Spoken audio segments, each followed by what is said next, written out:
All right, good evening, everyone, and welcome to the Adams Brothers podcast. We are joined here this evening with Mr. Dan Herz. He is a candidate for the mayor for the beautiful city of Deerfield Beach. There will be an election in March of 2025 coming up next year. So, ladies and gentlemen, we'd like to welcome Mr. Dan Herz to the Adams Brothers podcast. Welcome, sir. Thank you so much for having me. I greatly appreciate it. You're welcome. Mm-hmm. Okay, so this is your second time on our podcast. We tried to get you on a month or so ago when they had the grand opening of the Tigner Center, but we missed you somehow. We saw you there, and we were trying to get everybody to stop by and talk to us. Yep. So welcome back again to the podcast. So for the people out there that's watching in YouTube land and Facebook land, tell them about Dan Herz, where you grew up, where you're from, and all the good things you want them to know about Dan Herz, who's going to be running for mayor. All right, I'll be happy to do that. But before I even start with that, I have to congratulate Wayne, because I heard him say at the very end of one of the CHOP sessions last week that you are seriously considering running in 27 for the District 2 seat. So I thought I would give you a head start. I've come up with a slogan for you. So you will feel like you're in heaven when you vote for Wayne Adams in 27. That's a good one, Dan. Okay. That's a good one. If I plan on running.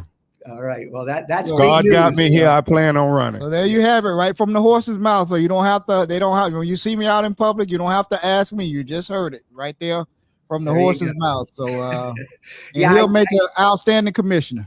I just caught that at the very end of your Chop It Up session, and I said, wait a minute, I got to verify this and give you the slogan. So, but anyway, thank you. You got it. So a little bit about myself. I grew up, born and raised in Chicago, and went to Indiana University and graduated with a degree in finance. And then a bank that is no longer around called Southeast Bank, they recruited me to come down here for their management training program in 1983. And I came down here and I fell in love with South Florida. Didn't want to go through another Chicago winter ever again. So stayed down here. And then it was in September of 2000 that I discovered Deerfield Beach. I bought a small motel that was in foreclosure on A1A and Southeast A Street, about a block north of the Embassy Suites.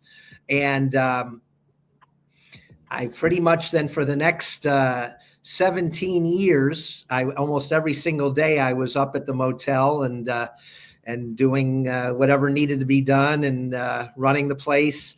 And so that's how I fell in love originally with Deerfield Beach. And I decided to move up here permanently in February of 2017.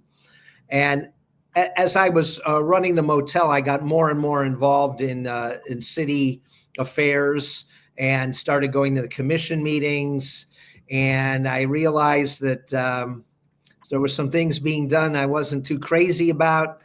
So in 2019, I actually ran for the division, the Commission 1 seat against Michael Hudak, and I barely lost.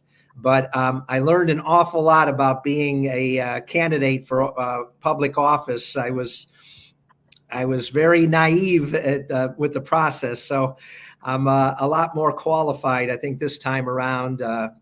What the job entails, what it takes, and I've stayed involved with the city and go to all the commission meetings, look over a lot of the financial aspects of what goes on here, and do a lot of research. And I feel almost that my job was to disseminate information that the city may not want the citizens to know so easily, but through freedom of information requests and asking the right questions, I felt at least I can get the information out, and then people can make up their own minds, but at least they have the necessary information to make up their decisions.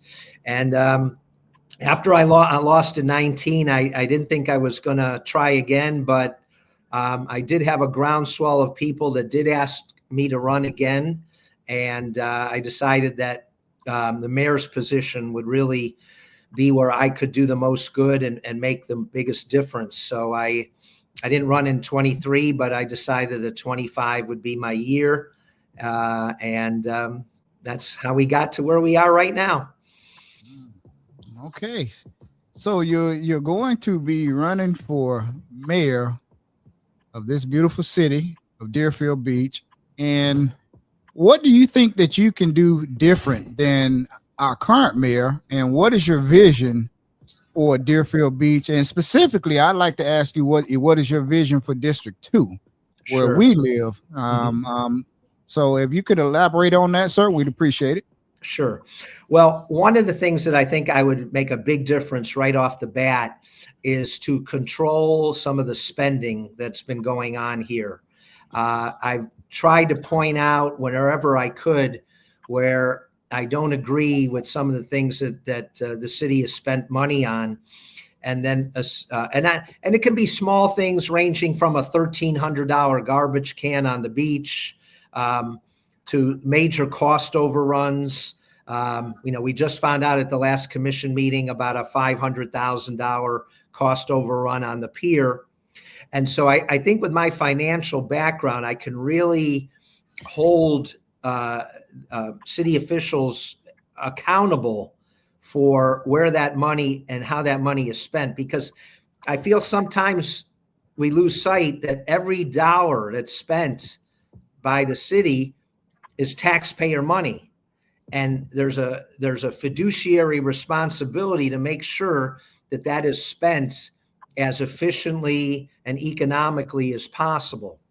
So one of the biggest and immediate benefits when I become mayor would be that financial accountability that I feel unfortunately is lacking, and also there's a mindset that it has existed in the city for some time, and that what is basically, to summarize it, it's a tax and spend mentality, where we don't consider lowering the property tax millage rate, and instead we find project after project to spend the money on. And as our recently departed city manager did say in one meeting about a year and a half ago, he mentioned that when you give money back to the people, the taxpayers, you go down a slippery slope, were his exact words. And I don't believe in that. I believe that the taxpayers know how to spend the money much better than city officials.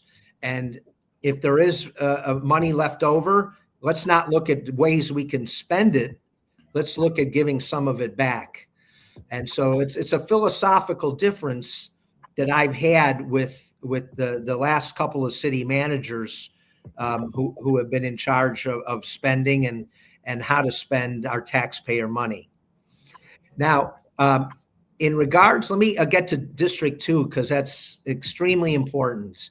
I've had many meetings with Commissioner Preston and with other District 2 leaders about how District 2 has frankly been left behind. And it bothers me when I hear current people in office lament about the conditions in District 2 when they've had 8 years to do something about it and haven't accomplished much of anything. And what I've been advocating for some time is that you have to give tax break incentives to that first developer to get them to come in to District 2, specifically on Dixie Highway, but there's also other places. And if you can give them enough of a property tax break where it makes it worthwhile for them to build, then I feel that other developers can follow. And also, I'll give you another example which bothered me tremendously. That new Chick-fil-A that is being built as we speak on Federal Highway. I was an advocate for putting that for the city, working with Chick-fil-A to put that restaurant on Dixie Highway. Because in my Chick-fil-A is going to be successful wherever you put it. And that could have been the catalyst and the draw to get other businesses to look at relocating, because there would have been a draw to that Chick-fil-A if it had been located on Dixie Highway. But instead, we put it on Federal Highway, where it's going to create a tremendous traffic burden and problem. I think that was very short-sighted thinking. So that's one concrete example of something that I felt could have easily been done in District 2 that would have made a difference. But basically, it's and also, as you guys know, I'm blunt and I speak the truth. And there is so much mistrust that had been built up in District 2 between the taxpayers, the landowners, and the city. And it was a trust factor. And I don't blame a lot of those landowners, because they had not been given a fair shake for many years. And so it's a matter, I think, of getting them together with someone like myself, who has a proven track record of sticking up for District 2 and trying to make a difference, and to say, okay, guys, let's all put our heads together here. And you're not dealing with past administrations that were full of mistrust. You're dealing with somebody brand new who can break through that. And I think it's going to take somebody like that, who they have trust in, that the city is not trying to fleece them in some way, shape, or form. And I've been to District 2 meetings where people have said that openly out loud. So this is not just Dan Herz's opinion. It's the opinion of many people that I've heard say that in District 2. And it's unfortunate, but we have an opportunity to change that. And the people that have been in charge, I hate to say it, but they've been giving a lot of lip service to District 2. And if the only result you can show is spending money on a fancy fence along the train tracks, that's not my idea of proving that you're trying to help out District 2 and help with development and help with job creation. So now, go ahead. I'm sorry. Go ahead. Well, go ahead. I don't want to monopolize. Go ahead. Yeah, go ahead. No, I was just going to say, so you would like to see development on Dixie Highway, which is what a lot of people in this district has been waiting on for years, because it hasn't been developed since the old days when we had a place where we used to call the Front Street, where it was a whole lot of black businesses along that corridor there, and it's nothing there now, with the exception of Papa D's and All Dolled Up. Those are the only two, and the funeral home there. So it's not many businesses down there. So that is one thing that you would like to see built up on Dixie Highway, developed there on Dixie Highway. And like you said, there is a disconnect between the residents and the property owners over there. And and that's what I wanted to add too. They don't really trust the city. So that is really a big thing. You have to have the people to trust the city.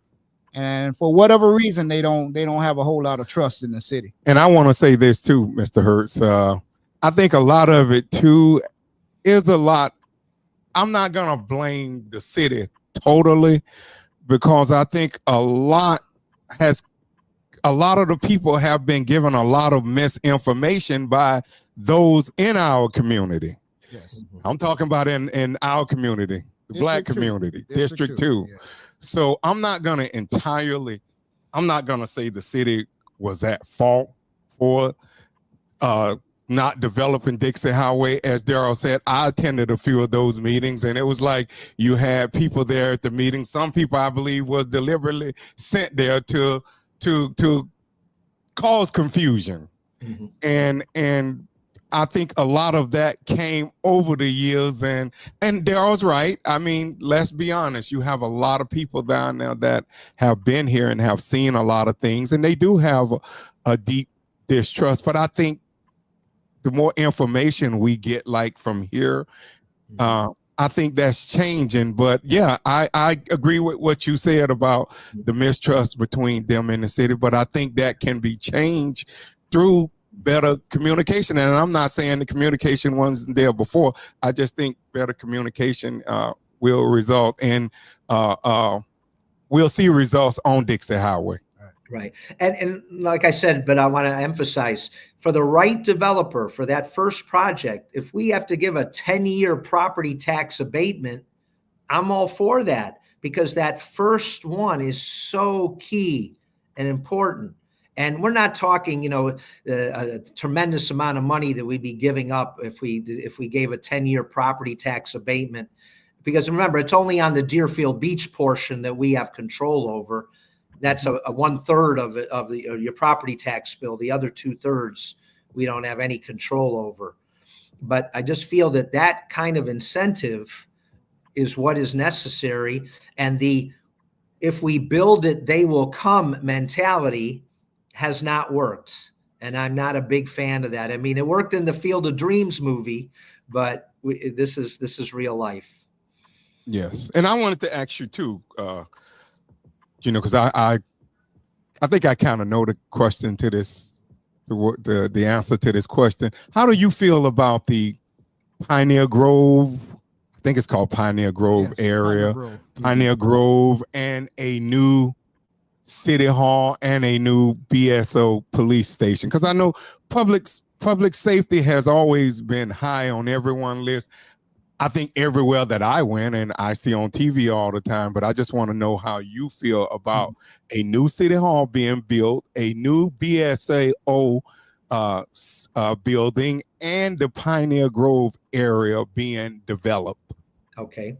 Well, first I want to start with the park, because the Urban Land Institute came in about 5 months ago, and they put together an amazing plan to redevelop Pioneer Park, which did not include losing any of the park to something else, but it was reconfiguring the park and putting in that elusive amphitheater that we've all wanted for a long time, creating in the middle of the park almost like a big lawn concept, where you could have an amphitheater that was not a permanent structure, but something that could be moved in and out, and that would be back by the waterfront also. So I'm so much in favor of that. I think that would be such an addition to the city.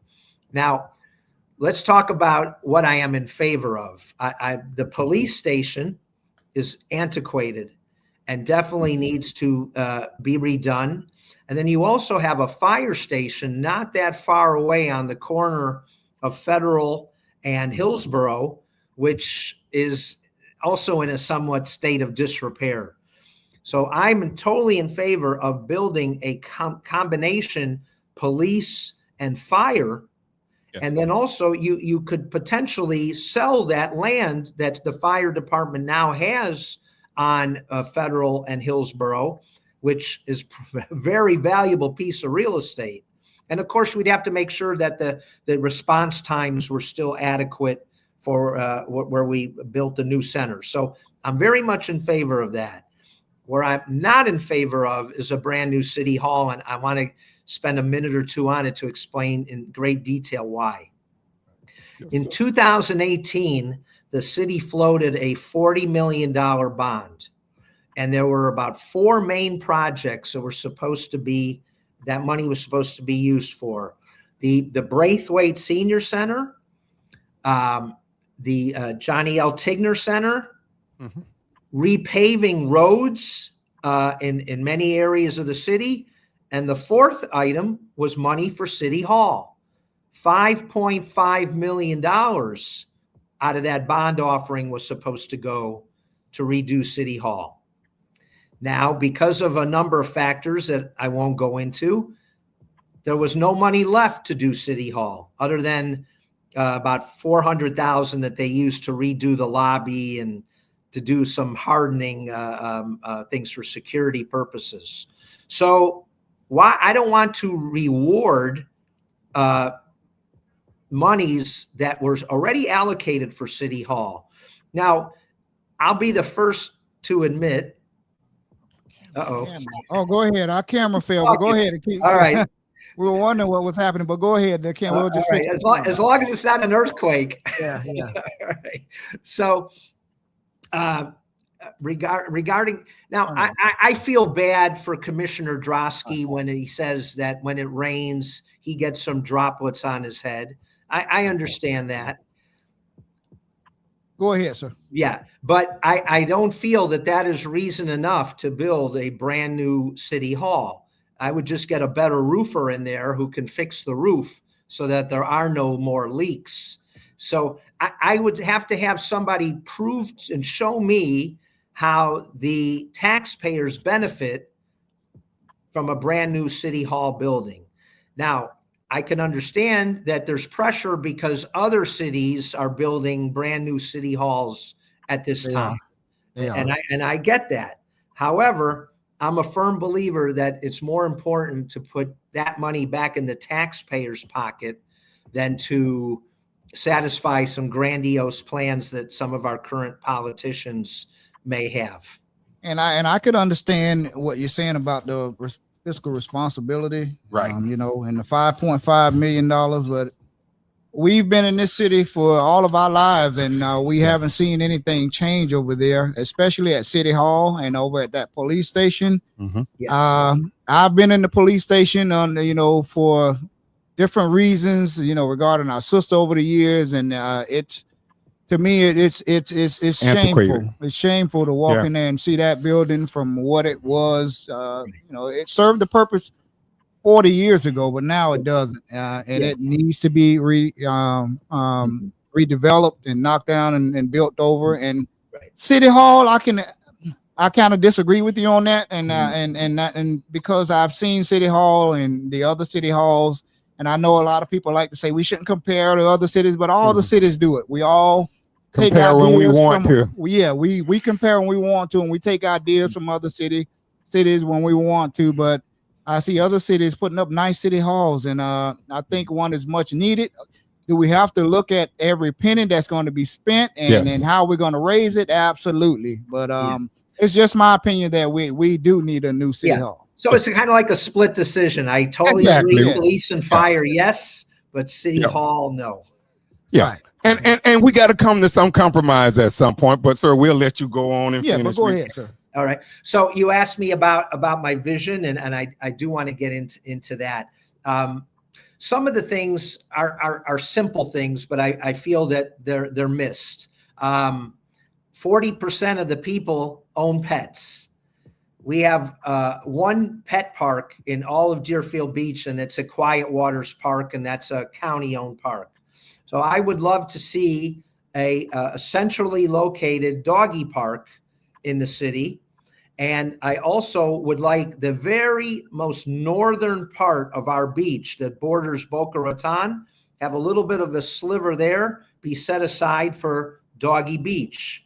Because I've heard there's a clamoring for that, and I don't think it'll be that expensive to do those two things. And also, pickleball is a big deal, as you guys know.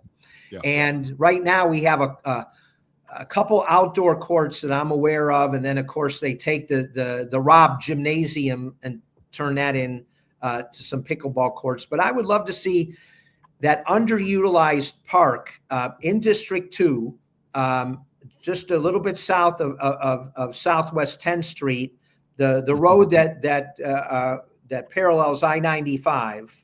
On the east side of that street, there is a large city park, which Mayo Howard Park. Right, Mayo. I couldn't remember the name. Thanks for reminding. And I feel every time I've driven by there, it looks very underutilized to me, but it's a large park and it's centrally located. So I think putting a 16-court lighted pickleball facility in Mayo Howard Park makes a lot of sense to me. Well, it needs to be redeveloped. Yes. And they do have plans. They have plans for it. Yeah, because we attended a meeting. Me and Daryl went to a meeting earlier this year which is named after my dad now, the Bernard Adams Municipal Complex, where we attended a meeting. I think that was earlier this year, and they did lay out some nice plans for that park over there. And they sold the land to a company, and they're supposed to put this nice office space, business, and kind of like entertainment area, and some of the money they're supposed to put towards the park. So I'm not sure how much, but yes, Mayo Howard Park needs to be redeveloped and and brought up to par and make it look real nice. And the family of Mayo Howard, they all agree that especially the parking, there's not enough parking over there. Correct. But go ahead, sir, with your vision. Yeah, but that's something, and of course, we have our park rangers, so they could pay a little bit more attention to that park, and that way, we wouldn't have to worry about anything, any kind of safety issues. Regarding the easternmost portion of the beach, from the intracoastal to the ocean, I have been mislabeled in the past that I am a big pro-developer of that area, and nothing could be farther from the truth. I understand that what gives Deerfield Beach part of its charm is that we're still a beachy type of town, and that's the vibe that it puts off. We don't want to be like Boca, and now more and more what Pompano is doing in their beach area. And it's even written in our charter that to maintain that ambiance on the beach. Now, that doesn't mean there can't be some improvements. Right now, the S-curve is not looking very good. And I would love to see some new retail with maybe a couple stories of apartments above that. And that, I think, would revitalize the S-curve, which quite frankly, I think needs some revitalizing. And we still have 4 or 5 years left of CRA money that we have to spend in that area. So I think that can be well spent. And so some light, what I consider some very light development, can go on in that area, but nothing that would destroy our beach feel. And that's very important to me, and also to some longtime people that have lived in that area as well.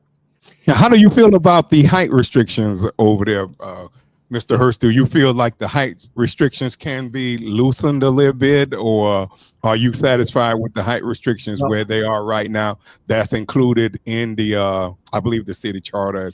Yes, I'm totally in favor of that. The 5-story limitation. Again, I think that gives such a better feel to that area. And, you don't have to go far. You just have to go north to Boca or south now into Pompano to see what it would be if that height restriction was lessened. Now, as I mentioned to you when I was on your show back at the beginning of the year, I'm still very concerned that the Live Local Act may take some of those decisions out of our hands. Right. And there is a developer right now with a project that's being voted on December 3rd that is threatening to use the Live Local Act to build something much larger on Federal Highway than what the current zoning allows. So I think there's going to be a lot of these developers coming and challenging and trying to build much higher than 5 stories based on the Live Local Act. But at least to this point in time, there's only one that's threatening, but hasn't yet done any paperwork or filings to build something under the new Live Local Act. And it's one comment. I'm sorry, go on. No, it's just something that we all have to pay so close attention to, because if you allow, if the city commission gets, I hate to use this word, but I can't think of anyone, gets blackmailed by a developer who's threatening to build something monstrosity under the Live Local Act, and something less severe he tries to get through the commission because, hey, this is the lesser of the evils. I don't want the commission to fall for that argument. Yeah, we have a few comments, actually. I want to read. The I want to read, well, the first one I'll read, it says, do you support any changes to the city charter? Then I'll go to the next one. And it's by someone named Dudley Lightfinger. So, Okay. yeah. All right. Well, alias name. yes, it's okay. There's only one thing that I'm not in favor of, and it's just happened recently. One of the commissioners has put forward to have a charter review committee formed to recommend changes to the charter, and I am totally against that. I think it opens up to possibilities to change the charter with the height restrictions and the density restrictions, and I don't feel the need for that. So that would be the only thing having to do with the charter right now that's coming up that I don't want to see happen. Okay. And on the other comment, the same person wrote before that prior, they said, on the topic of fiscal responsibility, acknowledging a reduction in 1 mil results in 10.8 million in funding, which city departments, programs, and projects would see the most drastic cuts? So I guess they're asking that question. Well, the answer is none. None of the departments would have to see 1 penny of cuts.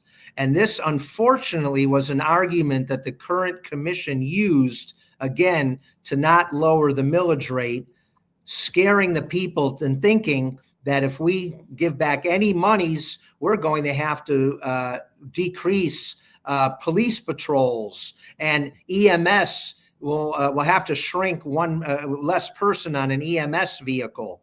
And unfortunately, those people are not being truthful with the taxpayers. Unfortunately, gentlemen, there is so much waste that goes on, wasteful spending that goes on in this city, that I could do better than 1 mil, but I don't want to overpromise. So, but I will say uncategorically that not 1 penny would have to be cut from a department's budget in order to give money back to the taxpayers. It would just be a reprioritizing of what we decide to spend our money on. And instead of looking for projects to spend the money on so that we didn't have to give back any money to the taxpayers, there would be a different approach that would be used. And also, I have acknowledged in the past myself too about the in the millage rate, because it was always my belief from just being here, some of the money, because even when we worked there, it was always like just my assumption that you didn't want to take much, give anything back, because you want to put something towards the reserves just in case it's a hurricane here. And we haven't got that big one yet. And I pray to God we don't ever get that big one. We came close in 2000 when there was 5 there with Wilma. Wilma. Yeah, we came closer because that was the most destruction that I ever. But I think that's what I always had reservations about, taking from the millage rate, because just in case we do get a catastrophic hurricane. And that was just a thought. That was just a thought for me. And I'll tell you, I'll be very blunt. The mayor at one point said that he heard from somebody that FEMA was running out of money, and that's why we couldn't cut the millage rate, because FEMA wouldn't have any money to reimburse the city in case of a hurricane. And quite frankly, I feel that's just a fear tactic that's totally unfounded and just another excuse. And I'll let me go into just a little bit more detail, because I want to take something that happened last year.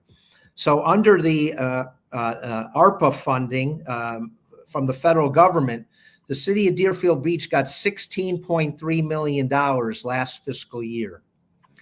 Now, that was money that the city could basically do whatever they wanted to with it.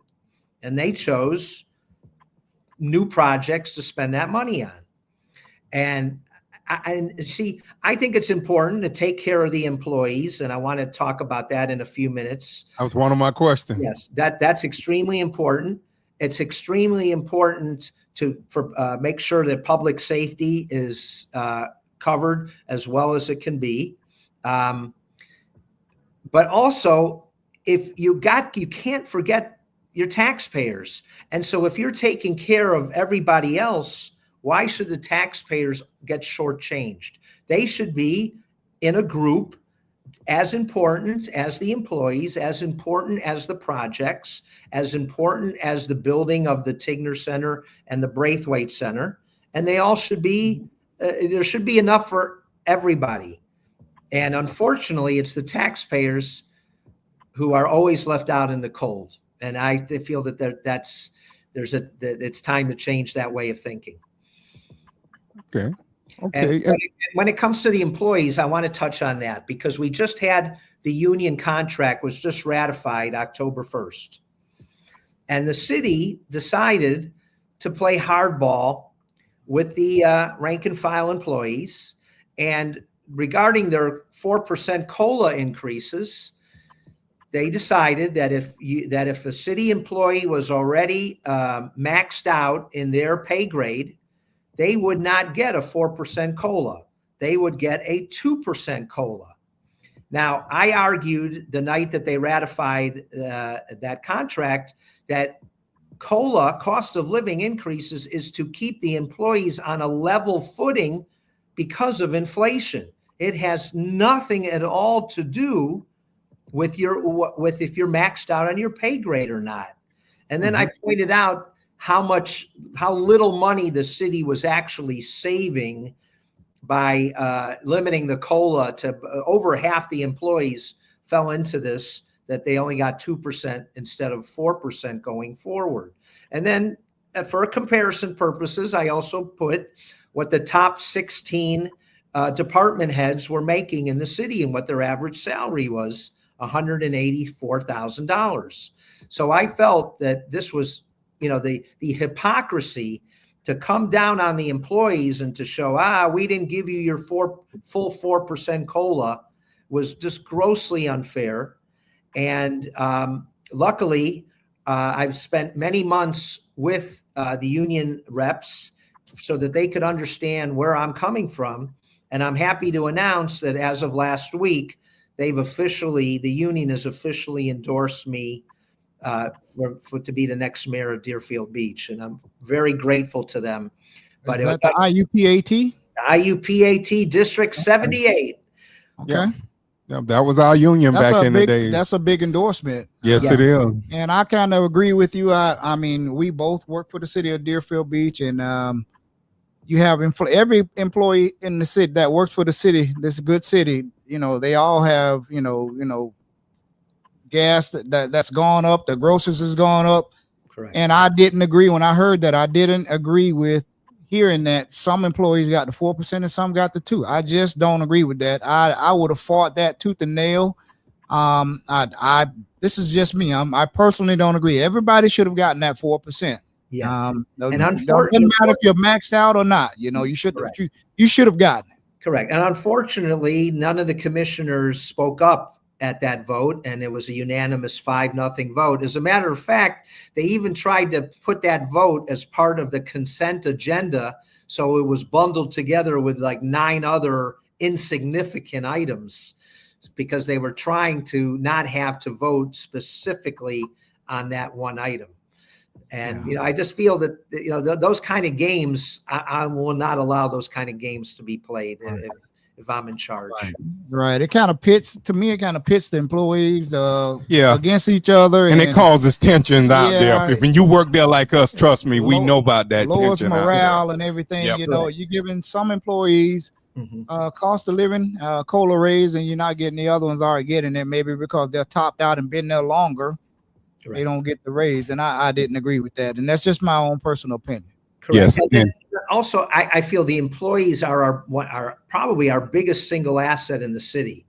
And unfortunately, I've spoken to a lot of them, and they feel that they can't come forward if they have like some money saving suggestions or just something that they feel would benefit the citizens as a whole. And that's because a lot of unfortunately, the management style of top management has been to lead by fear and intimidation. And I would unlock that, and I would have a program from day one where if an employee incentive program, or if they point out something that's going to save the city money, they should get a 5 or 10% of that first year savings as an incentive for them to bring it forward, because they know better than anybody things that are inefficient, wasteful, and let them bring it forward and let them be an ally instead of suppressing them. And we did have that out there when we were there. We've been gone for a long time now. I mean, over almost 14 years now, but we did have that program, Mr. Hertz. That program, a lot of people used that program back in the days. And I can remember, matter of fact, that program came as far as with the fire assessment fee. Mm-hmm. One of the firemen, if my memory serves me right, came up with that. To bring that fire assessment fee. That's how we have the fire assessment fee. One of the firemen at that time, and if people can go back and fact check me, I'm positive that I'm correct. This had to be around about maybe 2000, 2001, maybe a little bit prior to that. Well, they did have that, and one of the firemen came up, and I think they might have gave him or her some thousands of dollars for that, and you can see that fire assessment fee right now is still in effect right now. So that's how that came about. That bright idea came about by one of the firemen at that time, back around about 20 years ago, I believe that was, if not more likely longer than that. It was longer than that, I believe. But I agree. We need to bring that back right away. It makes too much sense. Right. Yeah. And I want to talk briefly about like health insurance. Of course, we're two retired employees here. And the first years that, we were employed with the city of Deerfield, we had Blue Cross and Blue Shield, Blue options. And we never had a problem with Blue Cross and Blue Shield. We're thankful. We're blessed to have the insurance that we have now, which is Cigna. But we're starting to have a lot of, when you go to the doctor in January and then you go back for your 6-month follow-up. And then when you come back again for your yearly physical, only to find out that that a doctor you've been going to for years, that they no longer take the Cigna. And that's what a lot of employees that's been calling us and emailing us and talking to us about, bringing this up to the current politicians and in the future about possibly looking into maybe get some better rates or look at some more insurance companies and then see if we can maybe get a little bit better rates on our insurance and have more options, like Blue Cross, because we never had a problem with that. And I absolutely love Blue Cross and Blue Shield. And again, I want to say I'm not knocking anybody. I just thought that we never had a problem seeing any doctor. And we're up in our 50s now and 60s and 70s and 80s, and the older you get, the more important health insurance is right now. So could you elaborate a little bit on that? What are your thoughts on that? Sure. Well, I'm pretty sure on the insurance that it's an annual contract. And so if, for example, let's use Cigna, if maybe the city saved a few dollars, but they're having tremendous amount of complaints, that has to be factored in. And so I think that's got to be a huge component when you decide who to go to for next year, and to bring in and also to bring in at least 3 vendors, because I mean you're talking about a contract that's a pretty sizable contract, so you want to see what exactly is out there, and then also talk to the other municipalities. I don't know if the city reached out to other municipalities that Cigna had to find out what their experience has been. But I will guarantee you that I will tell HR that I want them to give a full report on other cities' experiences with whoever we're looking to hire going forward. And then I think also it's important because you're right that the city workforce has aged. We have a lot of people that have been with us a long time. So it may even make sense to have what I'll lack of a better term to call an in-house doctor that may be able to be on an employee of the city, and that can look at some of the, not the huge things that go wrong with somebody, unfortunately, but maybe some of the less, non-critical aspects, and maybe be easier for the employees to see an in-house doctor that's housed in the city. It almost is like what they have at Braithwaite Center right now. They have a nurse there who's an employee. So just take this one step further and have a doctor on staff, and maybe this could alleviate some of the problem. No matter who we go with, I would recommend having a doctor on staff. And they were looking at that one time, long time ago. I don't know whatever happened to that, but I thought that was a very good idea at least 20 years ago when they were looking at that. And I remember our union looking into it, having what you're saying, to cut down the cost on the cities, on people having to go to the doctor by having that. That is something that I definitely think could be looked into. I think that's a very good idea. Yeah. Yeah. And I have one more question, then we'll let you go on and whatever you need to do. Right. Recently, Mr. Herz, we had projects going on as far as stormwater.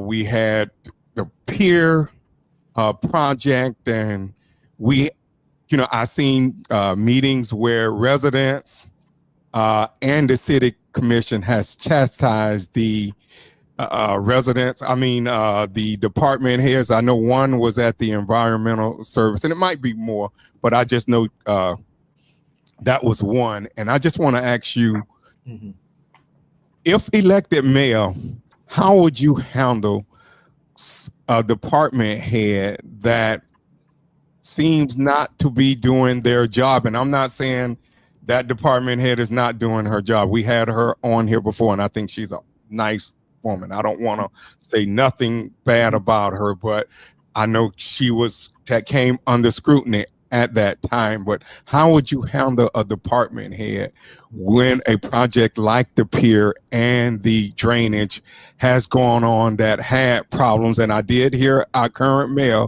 he was very upset, and rightfully so. Some of the other commissioners was rightfully so. Money.